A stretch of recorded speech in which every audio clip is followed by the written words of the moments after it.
గౌతమిపుత్ర శాతకర్ణి శక్తివంతమైన పాలకుడు తన సైనిక దౌత్యాలు మరియు వ్యూహాత్మక మైత్రీల ద్వారా శాతవాహన సామ్రాజ్యాన్ని విస్తరించాడు.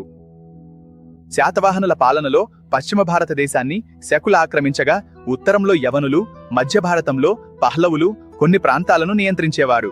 శపరు, మేము శాతవాహనుల మహిమను తిరిగి తీసుకొస్తాము. మేము మా భూమిని రక్షిస్తాము.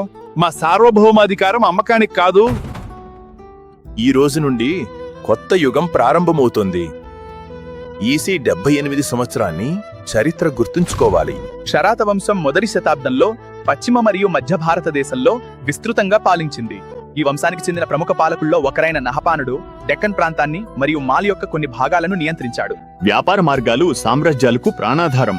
వాటిని నియంత్రించడం అంటే అధికారాన్ని పొందడం. ధనం ప్రవహించినప్పుడు ఆశ కూడా పెరుగుతుంది. ఆశ పెరిగిన చోట ఘర్షణ తప్పదు. నేను ఎట్టి పరిస్థితుల్లోనూ తలవంచను. ఖచ్చితంగా ఈ పవిత్రమైన భూమి కేవలం మనది మాత్రమే.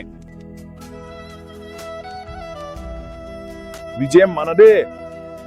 ఈ విశాలమైన భూమి ఇప్పుడు పూర్తిగా మన సొంతం. ఈ నాణం మీద మరో ముద్ర వేశారు. పొరలుగా ఉన్న చిహ్నాలను చూడండి. ఇది అరుదైనది, తేదీ కొంత భాగం కనిపించదు. వాటన్నింటినీ ఒక్కసారి జాగ్రత్తగా చూడండి. నిజమైన విజయం అంటే ఇదే.